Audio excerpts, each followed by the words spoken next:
Hey, morning stream of consciousness. Good morning. It's cold today, so I'm in a dressing gown, keeping warm. Yeah, do these. One of the reasons I do this first thing in the morning is because I can't think too much. I can't put a mask on, you know. We all wear masks. We all do it, and we have to because we have to be adaptable. We can't. What am I trying to say? Certain environments need certain versions of yourself, right? So I've noticed one thing about doing these streams of consciousness. I've noticed how often my accent changes. Sometimes I can be really London, really South London, and sometimes it's a little bit more neutral. I think it depends. One, it depends what I'm talking about. It depends what mood I'm in. But yeah, one of the reasons I do this first thing in the morning is I can't put the mask on because my brain isn't switched on yet. So you really get the authentic me. I think the process of life is understanding what mask you're wearing, because we often wear them in places we don't need to. Like at home with our families or with our partners or in certain environments. But how I present myself and how I talk is going to look different in different environments. So if I'm teaching yoga to a bunch of middle-aged white women, I'm going to be different from if I'm on like back in my area hanging out with my mates. There's going to be a difference, obviously. And that doesn't make you fake, doesn't make you it makes you adaptable is what it is. But it's about being aware of these masks. So many of us are not aware of them, and we don't need as many as we think. You know, so many people going through life just swapping masks left, right, and centre that you end up losing yourself. Like, who am I? And I've gone through that as well. And this is part of the revealing of coming back to myself and being okay with wearing certain masks in certain places as long as it's conscious. And that's why I do these first thing in the morning. Today I want to stream about sexual energy and retention, and because someone the other day in the stories I said give me some subjects to talk about, and someone said tantra, someone said retention, I think they said sexual energy or something like that. So I'm just gonna stream about it. Notice how I've gone all closed up. Wish let me open up. Why am I going to talk about this now? Because I am going into a period of celibacy. I've decided from the 1st of January. So celibacy is a full, what am I trying to say? What's the word? Celibacy is abstaining from not just sex, but any sexual behavior and sexual thoughts as well. Okay, that's celibacy. And I've done celibacy before, but I've also practiced chastity before. Chastity is just refraining from, my interpretation, maybe I'm wrong, is refraining from penetrative sex, right? So you can still be loving, you can kiss, you can have sexual thoughts, but you are just not having penetrative sex. Why am I going into a period of chastity, of celibacy? This is fucking powerful, because for men especially, it is fucking powerful because we are ruled by our sexual energy. A lot of us are ruled by our sexual energy. Two of the strongest energies in life is greed and lust. So greed attached to money, generally. Lust attached to sex and sexual energy. So understanding and processing your sexual energy and knowing how to work with it in a positive way, and for it not to rule you, you need to understand it. And one of the best ways to understand your sexual energy is to refrain from sex and sit with the energy when it comes up. So on New Year's Eve, I had my last self-pleasure with my thoughts, not with any porn, which was fantastic. So guys, everyone actually, guys, girls, because I know women watch porn as well. Use your imagination. Like, porn isn't bad, by the way. There's nothing wrong with porn. it's people that are the problem, right? A lot of porn is not very nice, right? It's not good. Porn's not the issue. It's the people making it. Like, because there's some beautiful porn out there as well. But you have to look for it. You ain't gonna find it on those free fucking sites and those fucking, I don't even want to say their names. But use your imagination. So when you're watching porn, you're not present with yourself. I'm not sure what it's like for women, I can only speak for men, but when you're watching porn, you're out of your body, you're out of your mind, and you're not even respecting your penis. Like, you're just abusing yourself. So when you use your imagination, you have full connection to your body, you're aware of the sensations, you're in control, and your imagination is far better than any porn out there. Not to say you shouldn't watch it every now and then, but just make sure you're watching healthy porn, you know? So anyway, I'm going into this year for a period of celibacy, probably 3 months, maybe push it to 6 months. Last time I took a vow of celibacy, after fucking 5 weeks, I met my ex-wife. So God came in to test me, and luckily she respected it. Some women will hear that and try to break you, right? It's mad, they'll try to break you.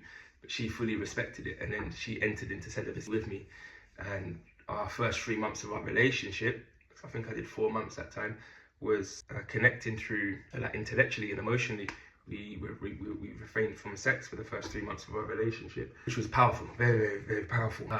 But through the celibacy, obviously, I'm retaining, right? Because there's no masturbation, it's retention. And this is where men's power is. When you're able to retain and you're able to move that energy around your body, you can draw the energy in and up. You get so much clarity and energy and focus. When I was in retention, I didn't need to eat much, I didn't need to sleep much, and I could manifest. I remember my ex-wife at the time, because she was rolling with me, she would see how I'd manifest, and she was like, wow. Like, I'll just think of something and be like, right, we're gonna do this, and I walk out and all these things will just align and that thing will happen.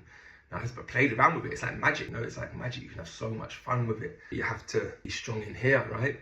Because these urges are very, very powerful and they're controlling you. But once you get control of these urges, you have way more control over your life, over your emotions, over your actions, over your decisions, because you're not being pulled by lust and greed. A lot of the times when we make decisions from lust and greed, on reflection, we're like, why did I do that?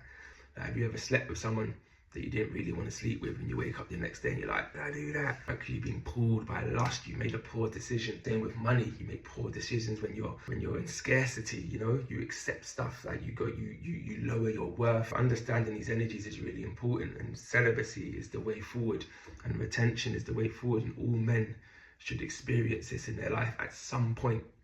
I did it for 3 or 4 months 7 years ago, and now I'm back here doing it again. But that period of 4 months gave me so much control over my sexual energy. Can I get into this? Through celibacy and the awareness I got over my sexual energy, combined with the tantra work I was doing, I was able to access new forms of orgasms for men, right? So men think their orgasm is ejaculation, one form of orgasm, and it's not even the best one. There are far superior orgasms you can have than just ejaculation. So I started having these what you call injaculations, where you have a full body orgasm. You don't ejaculate. It takes a lot of concentration and belief and understanding of your energy and being present. So many people aren't present when they have sex. They're getting pulled. Again, the lust, even though they're having sex, the lustful thoughts are coming in and they're not present in the experience. So through presence, I was able to find these new orgasms, and I would orgasm like a woman. So you see how men, their orgasms are quite short and they're ejaculating, it's gone. I was having full body orgasms like a woman. And then I was having multiple orgasms, like 5, 6, 7 orgasms. And then sometimes I would choose to have to ejaculate at the end, but most times I wouldn't. I'd be so fucked, I wouldn't need to ejaculate. So I was still able at this point then to practice retention, but still pleasure myself and my wife and have these experiences. And a lot of people don't believe this. I speak to so many men, they're like, nah, they don't want to believe it because they don't want to do the work. But all men can do this. All men can have full body multiple orgasms. All men can ejaculate. All men can gain control over their sexual energy, and it's fantastic. And it's fantastic for the woman as well, because one of the biggest complaints from women is men coming too soon. Right? Don't be that guy. You don't have to be that guy. You can learn some stuff. There's a science behind this. So yeah, I'm going into the celibacy now, and I'm feeling really strong in it. And God tested me yesterday. It's so funny. Spoke to my friend about this. I have no interest, by the way, in women at the moment, and no interest in dating or being in a relationship or entertaining anyone outside of myself. I need to rebuild, just so focused on myself, and it feels really good. And it's the same way I can appreciate a beautiful woman, I can appreciate a beautiful man, to be honest. Doesn't mean I'm attracted to them, right? I haven't had any attraction to women at all for the last 6 months, right? I've been grieving too hard. Then as soon as I make this decision, so this is the thing about decisions. One, in life, you have to make a decision. This ties back into addiction, actually, which I need to go back into, because most people don't make a decision. They make whimsical decisions. When you make a decision, whoosh, you make a decision, right? God will test you. He'll just go, are you sure, right? Yesterday, I go out for a walk, and this one beautiful girl walks past me. And again, I see beautiful people all the time. It doesn't affect me. It stirs something in me. Not necessarily in my in my genitals, but it stirs something in my heart. And I was just like, woof, I just felt this attraction, right? And then I just burst into laughter, because I realised what was happening. That was God testing me. He said, oh, you want to do the celibacy? Okay, feel this. I felt it, and I was like, rah, okay, whoosh. And I just observed her, felt this feeling, and then just let it neutralise and pass. But it felt quite nice to feel that as well, because I've not felt something like that for a long time. I'm sure now I'm going to get tested, because it's always the way. I think that might have been the first test, but I'm strong in this. I'm so strong in this, because I know the power of it. I think that's it. This is just a stream. I don't think there's a message here. Is there a message here? There's no message. It's just a stream. It's an uncomfortable topic. especially because I know my mum watches this as well, so hi mum.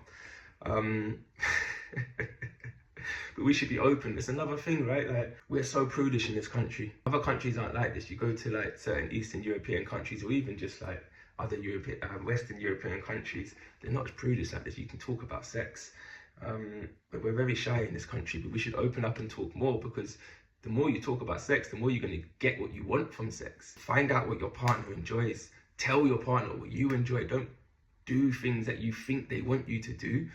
Like, be in your truth, in your power, and be like, you know what, I like this thing, you know? Or I like when I do this thing to you. Like, speak about it. So many people don't communicate. They just get into bed and they fumble around and they have this experience, and there's no consciousness there. So I guess part of the stream of consciousness is to open up the conversation in the realm of sexuality and sex and masturbation and porn, because we all do it. We all have sex, we all masturbate, we all have, I hope we all have orgasms. I pray for you if you don't have orgasms. Orgasms come from safety for women. So men, it's not to do with your penis. It's not to do with the size of your penis. It's not to do with how good you are in bed. No such thing. Someone you're in bed with who thinks you're amazing, you could have sleep with someone else and be like, yeah, because you didn't connect. But for women, orgasm comes through safety. Holding the space, creating a space where she feels held and she feels safe and she feels contained. And then she can relax, and in that relaxation, boy, she's gonna have her orgasm. Not to do with how you're smashing, boys. It's not to do with the size of your penis, boys. It's to do with the energetic container you create, the sexual container you create for her. There's your teaching for the boys. But I know not many men watch this, it's mainly women. So anyway, wow, this is the longest one, nearly 15 minutes. Give thanks for anyone who watches these. Have a beautiful day, God bless.